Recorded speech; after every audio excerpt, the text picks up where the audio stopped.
otherwise I'll just delete it. All right, Okay. so for today and tomorrow, we're going to be doing, we're going to spend some time with not America because we're setting up World War II. And the United States predictably doesn't join World War II until it's already been in progress for a while, right? So today we're going to profile Japan and the Soviet Union. And then tomorrow we'll do Germany and the beginning of the war in Europe, okay? All right, so the war starts in Japan. The war starts in Japan. So I'm sorry, Rain. Go to a new page, make this a whole new unit, call the unit World War II, right? So we'll start our counting over, and so A will be Japan.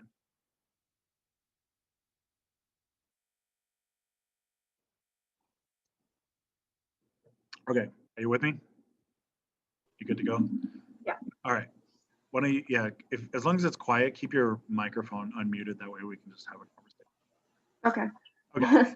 All right. So Japan, Japan is what we call it's called Imperial Japan, and it's a far right government. Do you remember what the word is for a far right government? We had far left and Fascist. far fascist. Good. So you can go ahead and call Imperial Japan fascist, though I want to be clear here that Japan did not call itself fascist. At the time, they didn't call themselves fascist, but we in 2020 looking back, and we can say fascists have these things. If we go down the list, Japan checks all the boxes, right? So their name wasn't, they didn't call themselves a fascist, but in every way that matters, they were. Okay? Okay. Japan is largely motivated by fear. And the thing that Japan fears the thing that Japan fears the most is being taken over by European powers. And this fear makes sense. If you look at the world in the 1900s, if you look at the world of the 19th century, or the 1800s, which is the 19th century, the European powers took over all of Africa, they took over the Middle East, they took over South Asia, they took over Southeast Asia, they overthrew China, right? So who's to stop the Europeans from just going one island over and taking over Japan, right? So it's a pretty realistic fear. Because of that fear, Japan undergoes a rebirth of its country, right? Where it rebrands itself as an imperial country. And Japan decides, it kind of takes the logic of like how you deal with a bully, right? If you have a bully who's beating up on you all the time, how do you stop the bully? Oh, well, I guess like you could tell on them or Yeah, like fight yourselves. So the correct answer that I'm supposed to give you as a teacher is that you go to the teachers and you go to the admin and you tell on them and you deal with that, right? Yeah. But in a lot of ways, the real answer is you beat the bully up. Once you beat the bully up, the bully doesn't beat you up anymore, right? Right. That is not Hillcrest High School endorsing you beating up people. And it's not Mr. Veenstra, teacher at Hillcrest High School, endorsing that idea. It's just teenager Dave Veenstra used to get beat up by bullies a lot until I grew bigger than my bully and beat my bully up, and he never touched me again. Right? So it's not the most enlightened answer, but it worked.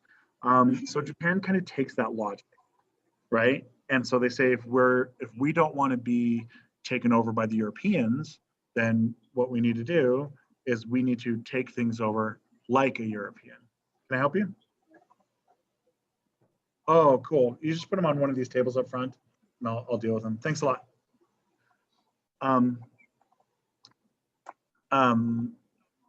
So Japan decides to reinvent itself like a European power.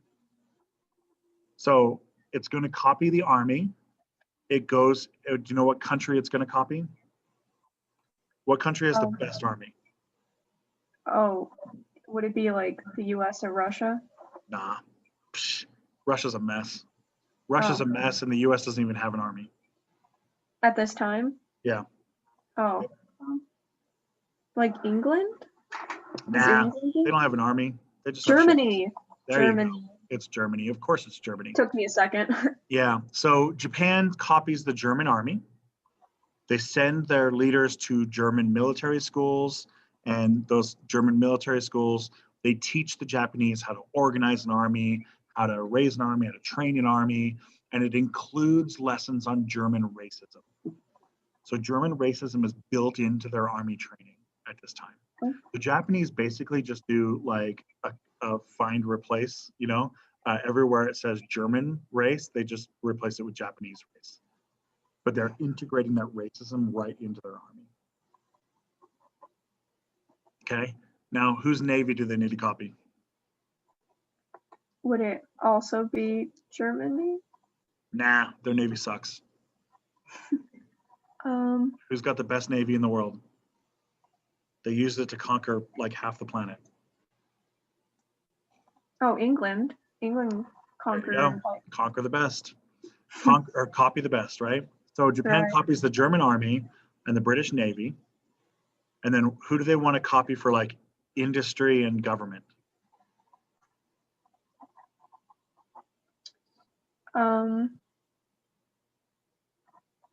I want to say the US, but I don't think I'm right.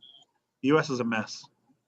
The US is a mess. Do they want things to be locked up between Democrats or Republicans forever? No, that's terrible. No. That's terrible. They also don't want a government that has maximum freedom. They want a government that they can clamp down on the freedom. Again, they're going to copy Germany. Okay. Right? They're going to copy Germany again. And Germany is the richest country, the most industrialized country, at least at the beginning of World War I it was, right? It was the richest, most industrialized country. So Japan is copying these things. And what's the last thing that Japan has to do if it's going to act like a European country?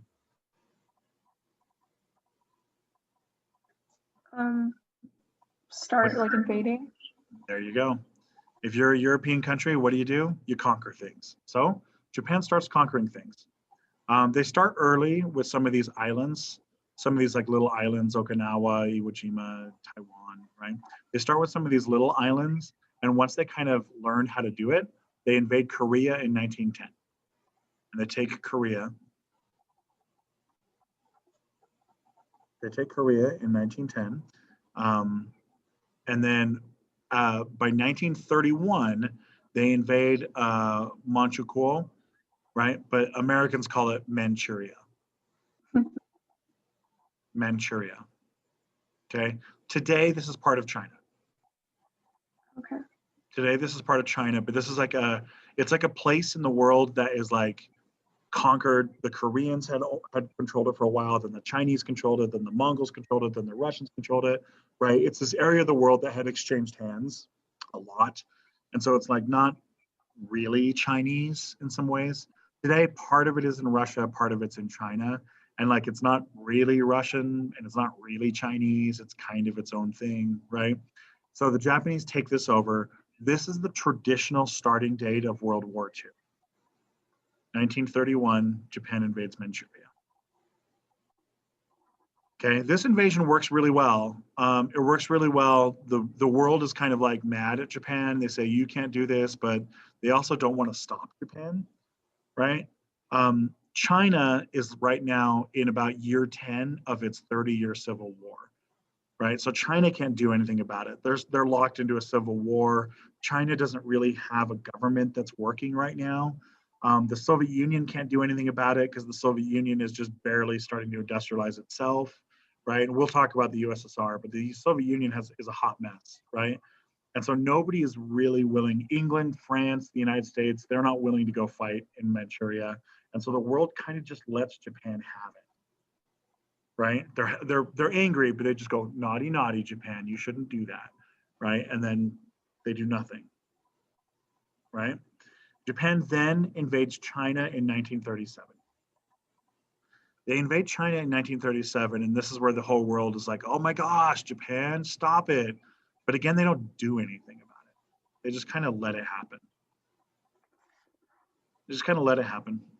And invades China, and we're off, right? From this point forward, by the time we get to 1941, you can jump down a little bit. By the time we get to 1941, the Japanese will have conquered all of China and Vietnam and Thailand and Burma and Malaysia and Indonesia.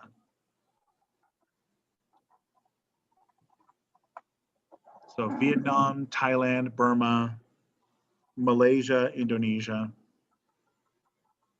By 1941, they're going to conquer all of that stuff, right? So they'll be on the edge of India, and they're also going to be on the edge of Australia, right? So they're going to be fighting the British in India and fighting the British in Australia.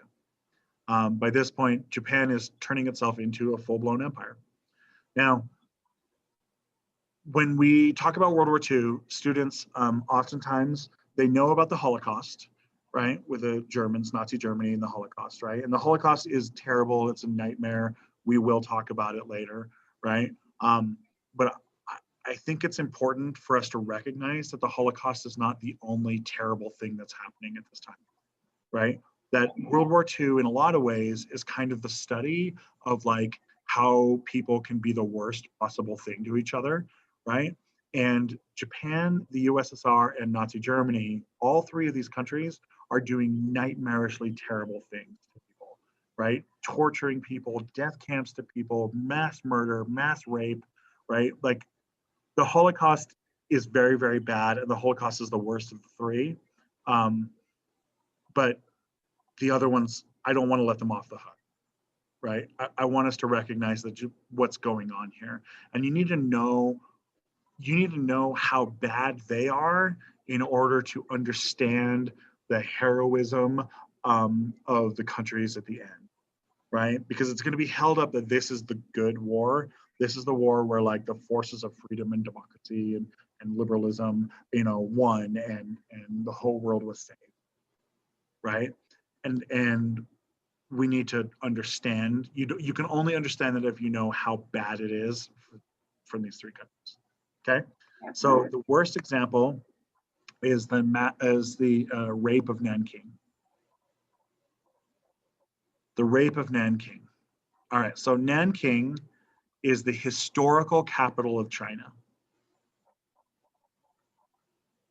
It's the capital of China? It's the historical capital. So it is not the capital of this time period as Beijing, which is what it is today. But it was like in ancient history, right? The thing about China is that it's like, 10,000 years old or something like that, right? Like China is, older than the earth itself, right? If you ask the Chinese, that. So Nanking is like the historical capital of China. And I think we need to recognize one of these things, that when you're dealing with countries conquering each other, not all cities are equal, right? What's the most important city of the United States, that if a country is going to conquer the United States, you really know that they have beaten us if they've taken what city? It has to be are we talking about like the US? Yeah, in the US, It if a has to be like country the East, right? It has to be like East, probably like New York there you go. or It's New York. Don't overthink it. It's New York City, right? Your first instinct is correct. It's New York City, right? New York City, not all cities are equal. New York City is like our cultural center, right? It's our biggest city. It's our richest city. It's the city that's the home to our television, to our media, to our publishing, to our radio. It's the home to. It's where our music comes from. It's where our ideas come from. It's where our fashion comes from, right? There's a reason why the Statue of Liberty is in New York. There's a reason why it's there. There's a reason why on 9/11 terrorists attacked New York and not Boise. Yeah. Right? There's a reason why, right? Because if you attack Boise, Idaho, the whole country goes, wait, what? And they just kind of shrug. But if you attack New York, then people thousands of miles away join the army, right? Because they're like, no, let's go. Nobody takes out New York, right? We can diss on New York all day long because New York is ours, but you can't touch it, right? It's kind of like your little brother, right? I have the right to beat up my little brother all I want, but the second you touch my little brother, you gotta deal with me, right? Right. Right. Same kind of a deal. Okay. Nanking is like that for China. Nanking is the most culturally important city in China, and write that down into the notes. Nanking is the most culturally important city for China. That's why this matters. As the Japanese get closer and closer to Nanking, the Chinese are fighting more and more fiercely. By the time they get to the city, the Japanese are going to unleash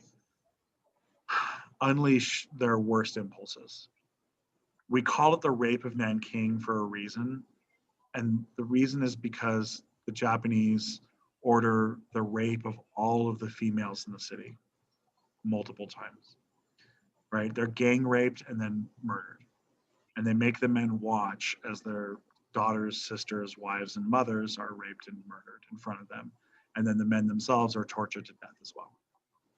The Japanese are incredibly brutal, incredibly torturous, barbaric, nasty, cruel, and brutal as they're doing this. Okay? This is fueled by racism. It's fueled by this idea of cultural superiority and racism. The Japanese are showing the world that they are better than the Chinese, and they're also punishing the Chinese for being weak. Part of the Japanese code is this kind of Bushido code, is what they call it, Bushido, Bushido. It's like a samurai code where you can never surrender. You can never surrender, and surrender is the ultimate sign of weakness. And the Chinese surrendered to the Japanese, and the Chinese also previously had surrendered to the British, to the French, to the Russians, right? China's government had been collapsed, and so the Japanese wanted to punish them for their weakness. And they did. And they did. This is not the first time the Japanese are going to be torturing people. They've been torturing the Koreans at this point for 30 years. And they're going to torture Americans and Filipinos very, very badly coming up as well, right? But I want you to understand the Japanese kind of get overshadowed by Nazi Germany sometimes. And I think we need to acknowledge what was going on. I think that's important. Okay. How many people died? Thousands of people died, but I don't remember. China is going to end up losing the second largest number of people in the war. China is going to end up losing about 20 million people total. Oh, wow. Yeah, it's quite a bit, right? A lot of times people don't really think about China as one of the big participants of World War II because China gets beaten so early, but China's going to lose like 20 million people. All right, let's jump to the Soviet Union now. I'm gonna skip ahead to the Soviet Union. Okay, so let's go B, Soviet Union, the USSR. All right, so the Soviet Union, when we last left the Soviet Union, how did they end World War I? What happened to the Soviet Union during World War I? Did it collapse? Was that World War I or II? World War I is when Russia collapsed. Okay, so in the notes, let's write in here, World War I, Russia collapsed and became the USSR, Soviet Union.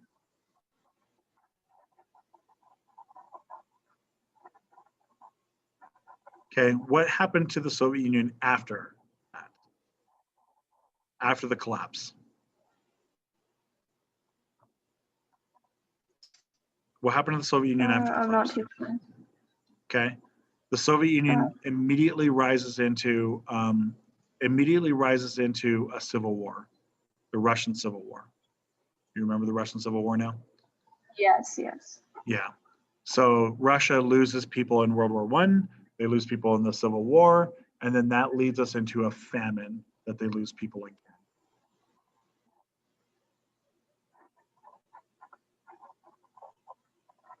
Okay. All right.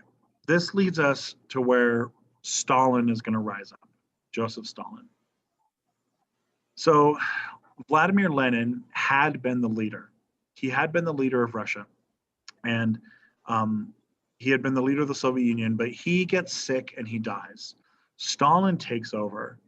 Now, Stalin, the guy here with this mustache, he has a great mustache, but after that, I would argue that he doesn't have a lot going for him. What's with World War II and mustaches? I know. This is the end of mustaches, by the way. We're not going to get very many world leaders with mustaches after World War II. Yeah, facial hair is going away. Facial hair is only like the lamest people have facial hair at this, by the time we get to the present day, like only the worst people have facial hair. All right, so Stalin takes over, and Stalin wasn't like an intellectual thinker. He's not a philosopher. He's not like a political genius or anything like that. Stalin is a thug. His job was bank robber. And in the early days of the movement, his job basically was to like break people's bones and enforce things and like murder people and hurt people and stuff. So this should not surprise you to find out that Stalin starts doing exactly that once he's in power. Okay, he was a very cruel man, and he was ruled by paranoia. He had like clinical paranoia, like if a psychologist could have gotten him down and actually evaluated him, they could have like prescribed him medicine for it. Like he's paranoid, right? So he's paranoid and he's also a sadist. He enjoyed torturing and hurting people. He liked it. That's why he How did he become a leader? Well, here we go. So he becomes leader by erasing his competitors.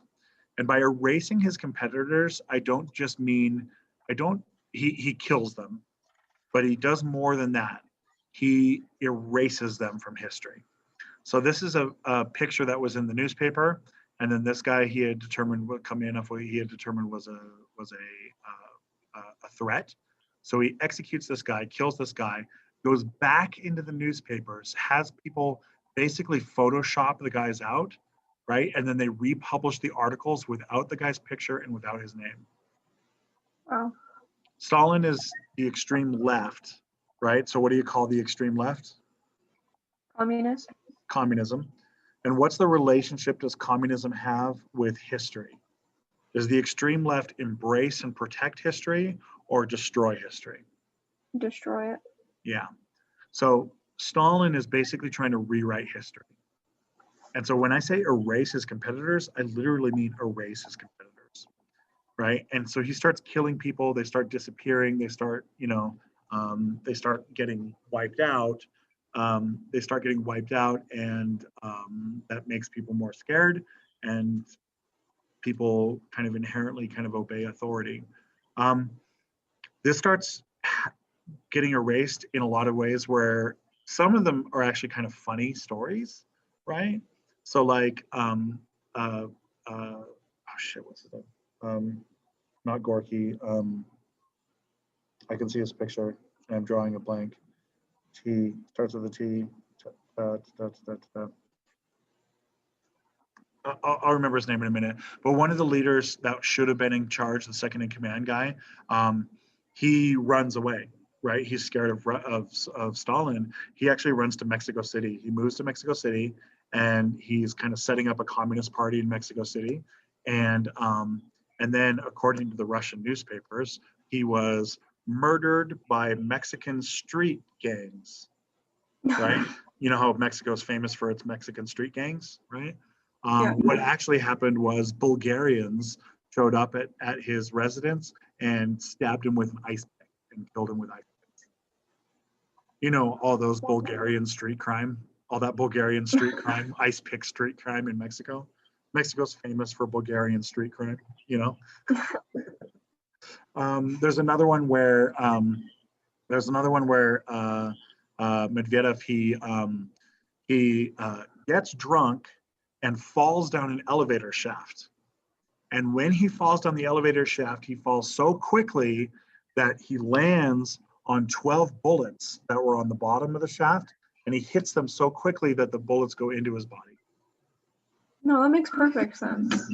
Yeah, that's how the newspapers are reporting this, right? There's another one where it's his wife, another guy's wife, who was driving at an unsafe speed in a convertible, and her scarf caught the wind so strongly that it strangled her to death. Right? You know how scarves do. Who wrote these? Who came up with them? Stalin's people. Stalin orders his people to put it in the newspapers. Right? This is one of these reasons why Russians don't really trust the news very much, is because the news says stuff like that. Right? All right. So what we really need here is Stalin's going to undergo a process called collectivization. He's going to collectivize agriculture and force industrialization. Collectivize agriculture and force industrialization. In order for Stalin to do this, what he has to do is he has to erase all private property. He erases all private property, And so all the farms that people individually owned, they all become one giant farm. And instead of the owner of a farm, you now become a worker on that farm. Under communism, there is no property. The state owns everything. It owns the land, it owns the house, it owns the food, it owns your clothes, it owns your body. The state owns everything. You have zero freedom. If the state tells you to be a turnip farmer, you become a turnip farmer. If they tell you to work in a rubber factory and make tires, then you work in a rubber factory and you make tires. Okay? This process is pretty nightmarish. Okay?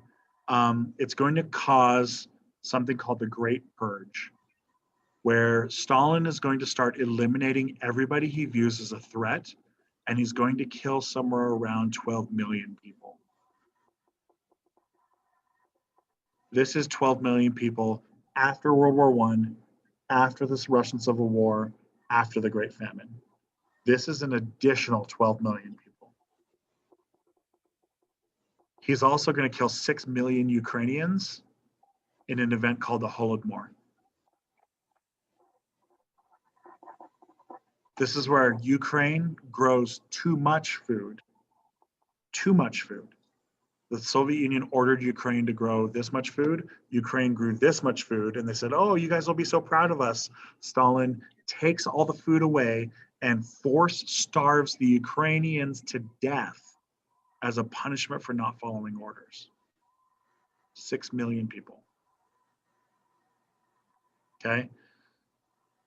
Stalin is also going to open up, these are some of these mass executions where he's just executing everyone who's not on board. And he's going to open up these things called gulags. A gulag is a labor camp. Okay?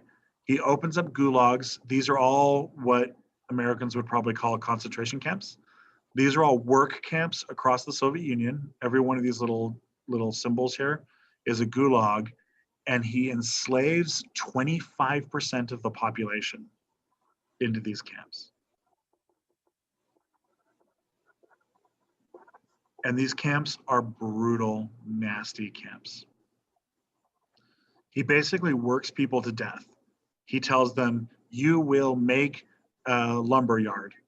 And they make a lumber yard. They either die or they make a lumber yard. He says, you will make a truck factory. They either die or they make a truck factory, right? And if they die, then he brings in more people and he says, make a truck factory, right? What he's trying to do is force industrialization. Industrialization is a long process, right? In the case of the United States, the United States started to industrialize in like 1820s, right? And we weren't fully industrialized until like the 1920s, 19 teens or so, right? It took us like 100 years. It took England like 100 years. Germany was very, very fast, and it still took them 60 years.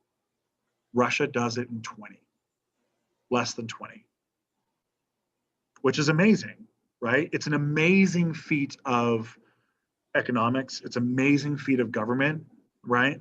Here's the cost. It cost 40 million lives. 40 million lives, and a quarter of its population had to be enslaved.